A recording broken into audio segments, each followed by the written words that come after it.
অসমের বিধানসভা নির্বাচনের সাথে ত্রিপুরা উত্তর জেলা ৫৬ ধর্মনগর বিধানসভা কেন্দ্রে কড়া নিরাপত্তার মধ্য দিয়ে শুরু হয়েছে ভোট গ্রহণ।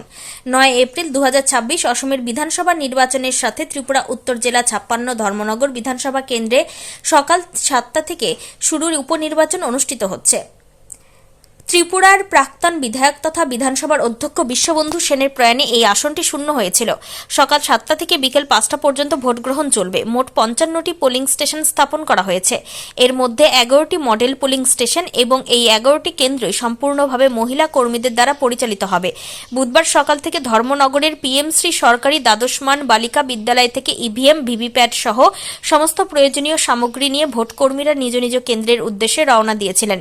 এই ত্রিপুরা উত্তর জেলা ৫৬ ধর্মনগর বিধানসভা কেন্দ্রের উপনির্বাচনে মোট ভোটার সংখ্যা ৪৬,১৪২ জন। এর মধ্যে মহিলা ভোটার ২৩,৭৫৮ জন, পুরুষ ভোটার ২২,৩৪৮ জন, সার্ভিস ভোটার ৯১ জন। এই উপনির্বাচনে মোট ৬ জন প্রার্থী প্রতিদ্বন্দ্বিতা করছেন। জহর চক্রবর্তী ভারতীয় জনতা পার্টি, চয়ন ভট্টাচার্য ভারতীয় জাতীয় কংগ্রেস, অমিতাভ দত্ত সিপিআইএম, বিভাস রঞ্জন দাস আমরা বাঙালি, সঞ্জয় চৌধুরী এসইউসিআইসি, ব্রজলাল দেবনাথ স্বতন্ত্র। ভোট গণনা অনুষ্ঠিত হবে আগামী ৪ মে। সুষ্ঠু ও অবাধ নির্বাচন সুনিশ্চিত করতে নিরাপত্তা ব্যবস্থা জোরদার করা হয়েছে। সম্পন্ন হবে। মহিলা পোলিং টিমের যারা সদস্যরা রয়েছেন আপনারা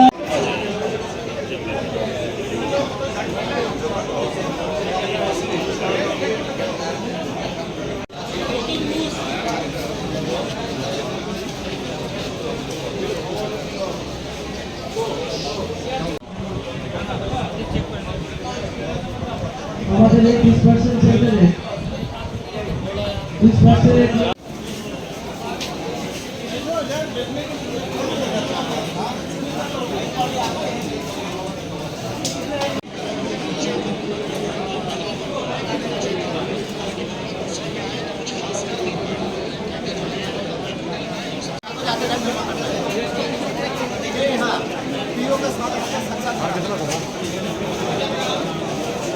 कंस्टिट्यूंसी का बाई इलेक्शन है, तो आज हम लोग डिस्पर्सल सेंटर में हैं, government girls higher secondary school में। इधर से हमारा पोलिंग टीम्स का डिस्पैच हो रहे हैं। 8 बजे शुरू हुआ था डिस्पर्सल। आप देख सकते हैं कि 14 टीम्स ऑलरेडी गया है, तो हम लोग उम्मीद रखते हैं कि 1 बजे का अंदर हमारा पूरा डिस्पर्सल आज ख़त्म हो जाएगा। फिर पोलिंग पार्टीज को उधर सीसीटीवी कवरेज है, AMFA सब कुछ देखना है। और हमारा जो इलेक्शन प्रोसेस है वो फाइनल डे में अभी जा रहे हैं, तो हमारा रिक्वेस्ट रहेगा कि अभी तक हमारा इलेक्शन फ्री, फेयर और पीसफुल रहा है। कल भी ऐसे होना चाहिए और धर्मनगर का लोगों को विदाउट एनी फियर आप लोग वोट देने के लिए आना है हमारा 55 पोलिंग स्टेशन में। 56 ধর্মনগর বিধানসভার যে বাই ইলেকশন চলছে তাতে আমাদের আগামীকালকে ভোট, আপনারা যেরকম বলে সবাই এটা আগেও সবাইকে জানানো হয়েছে।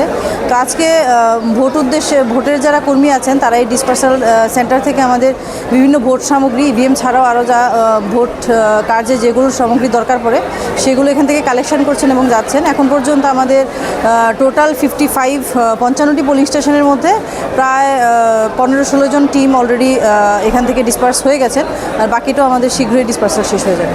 ম্যাডাম, অনেক সময় দেখা যায় যে যারা ভোটার তারা রোদের মধ্যে দাঁড়িয়ে থাকতে লাগে বা পানীয় জলের ব্যবস্থা থাকে না, এবার কি এগুলো থাকবে? এবার থাকছে, আমাদের শেড অ্যারেঞ্জ করছি এবং পানীয় জলের ব্যবস্থা থাকবে। প্লাস এবার মোবাইল, এমনিতে তো আপনার সবাই জানেন যে পোলিং স্টেশনে মোবাইল নিয়ে আসা নিষিদ্ধ, পোলিং স্টেশনে মোবাইল ফোন নিয়ে আসা যায় না। তা অনেক সময় দেখা যায় যে অনেক ভোটাররা নিয়ে চলে আসেন, তো তাদের জন্য তারা যাতে ওনাদের মোবাইল সেফলি রাখতে পারেন সেজন্য আমরা ওই 100 মিটারের বাইরে একটা মোবাইল ডিপোজিট কাউন্টারও রাখছি, যেখানে ওনারা নিশ্চিন্ত ওনাদের মোবাইল রেখে ভোট দিতে যেতে পারবেন। তাছাড়া শেড থাকছে, সব ব্যবস্থাই থাকছে যাতে ভোটাররা স্বতঃস্ফূর্তভাবে নিশ্চিন্তে ভোটটা দিতে পারে। সিকিউরিটি অ্যারেঞ্জমেন্ট কিরকম?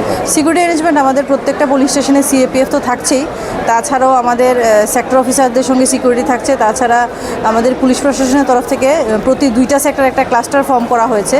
তো সেই ক্লাস্টারগুলো কনস্ট্যান্ট মুভমেন্টে থাকবে। ক্লাস্টারে সিএপিএফও থাকছেন, সিএপিএফের কোম্পানি কমান্ডার যারা আছেন ওনারা মুভমেন্টে থাকছেন এবং এই ক্লাস্টারগুলোতে মিনিমাম 12 জন টিএসআর, সিএপিএফ প্লাস একজন মিনিমাম ডিএসপি র্যাঙ্কের একজন সিনিয়র অফিসিয়াল থাকছেন। जैसा कि आप नमस्कार, जैसे कि आपको पता है कि कल 9 अप्रैल को यहाँ पे बाईपोल का इलेक्शन है, उसके लिए आज डिस्पर्सल स्टार्ट हो गया है। टोटल 55 पोलिंग स्टेशन है, जिसमें से 44 का डिस्पर्सल अभी तक हो गया है।